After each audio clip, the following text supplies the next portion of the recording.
Welcome in Harendra classes of computer. Friends, आज हम definition list या डिस्क्रिप्शन लिस्ट के प्रोग्राम को समझाने जा रहे हैं। HTML में DL टैग यानी कि डिस्क्रिप्शन लिस्ट या डेफिनेशन लिस्ट टैग का उपयोग टर्म्स और उनके डिस्क्रिप्शंस की लिस्ट बनाने के लिए किया जाता है। डेफिनेशन लिस्ट में पहले हम एक लिस्ट आइटम डिफाइन करते हैं और उसके बाद उसकी डेफिनेशन प्रोवाइड करते हैं। इस तरह की लिस्ट हम DL टैग के द्वारा क्रिएट करते हैं। लिस्ट आइटम डिक्लेयर करने के लिए DL टैग और उसकी डेफिनेशन देने के लिए DD टैग को यूज किया जाता है। अब बात करते हैं DL लिस्ट के मुख्य टैग्स की। दोस्तों, यह लिस्ट 3 मुख्य टैग्स के संयोजन से बनती है। पहला होता है डेफिनेशन लिस्ट यानी कि DL टैग। इस टैग में लिस्ट की शुरुआत और अंत को दर्शाता है, यह मुख्य कंटेनर है। दूसरा DT टैग, इसका उपयोग उस शब्द को टाइटल करने के लिए मतलब शीर्षक लिखने के लिए किया जाता है जिसे हम डिफाइन करते हैं, जिसको डिस्क्राइब करना होता है। और तीसरा होता है DD टैग यानी कि डेफिनेशन डिस्क्रिप्शन। इसका उपयोग उस शब्द के विवरण को लिखने के लिए किया जाता है जिसे हम डिफाइन करने जा रहे हैं। तो चलिए अपने कंप्यूटर स्क्रीन पर और इसके प्रोग्राम को समझते हैं।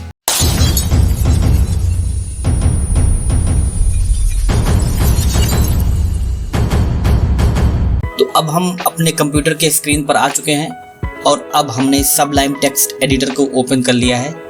तो सबसे पहले हम HTML के जो सबसे अनिवार्य टैग हैं जैसे HTML उसको लिखेंगे, फिर उसके बाद हम इसको सेव करेंगे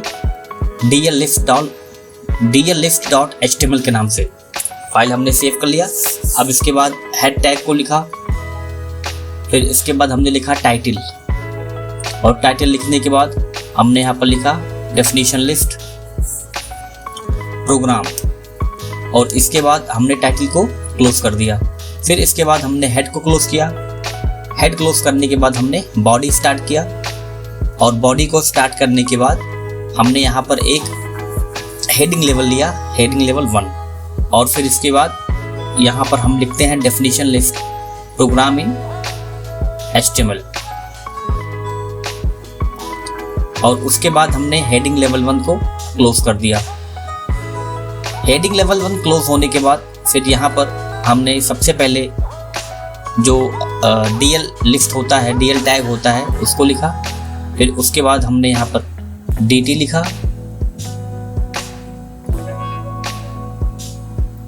और DT लिखने के बाद हमने यहाँ पर एक कंटेंट लिया HTML, और अब हम HTML को DD में क्या करेंगे, एब्रीविएट करेंगे।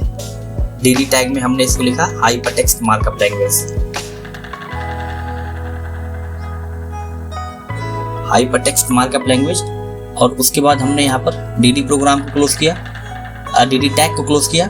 DD टैग को क्लोज करने के बाद DL टैग को क्लोज कर लिया। फिर इसके बाद हमने इसी को कॉपी किया, फिर इसके बाद सेव किया, और अब हम जाके इसका आउटपुट देखेंगे। तो देखिए ये इस प्रकार से प्रोग्राम आया हुआ है। इस तरीके से देखिए ये प्रोग्राम आया हुआ है। इसको थोड़ा सा जूम करके दिखाते हैं आपको, और फिर इसी के बाद हम इसको कॉपी करते हैं। हमने इसी को कॉपी किया। कॉपी करने के बाद जितनी बार चाहें हम इसको पेस्ट कर सकते हैं, और पेस्ट करने के बाद हमने यहाँ पर बॉडी क्लोज किया, HTML क्लोज किया, और फिर एडिट करते हैं। चलिए हम इसको बार बार क्या करेंगे, एडिट कर लेते हैं। नेक्स्ट हमने इसको लिखा CSS, और इसके बाद हमने इसको विस्तार किया, हमने इसको विस्तार किया कैस्केडिंग स्टाइल शीट के नाम से।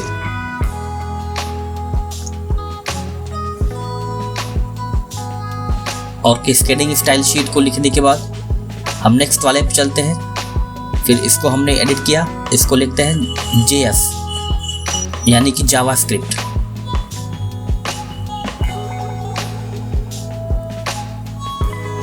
और जावास्क्रिप्ट लिखने के बाद हम इसको फाइल से सेव करते हैं, और सेव करने के बाद इसको हम प्रोग्राम को रन करके देखते हैं इसका आउटपुट कैसा आएगा। ये हमारा पूरा प्रोग्राम है, और इसको चलिए हम एक बार रिफ्रेश करके इसको चेक करते हैं। रिफ्रेश करने के बाद देखिए ये इसका आउटपुट आ चुका है। तो देखिए इसको हम सही तरीके से ऑर्गेनाइज कर चुके हैं DL लिस्ट के द्वारा। तो इस प्रकार हमारा DL लिस्ट का प्रोग्राम ओवर हो चुका है। अगर आपको ये प्रोग्राम समझ में आया हो तो आप वीडियो को लाइक कीजिए, चैनल को सब्सक्राइब कीजिए और लगातार हमारे साथ प्रैक्टिस कीजिए।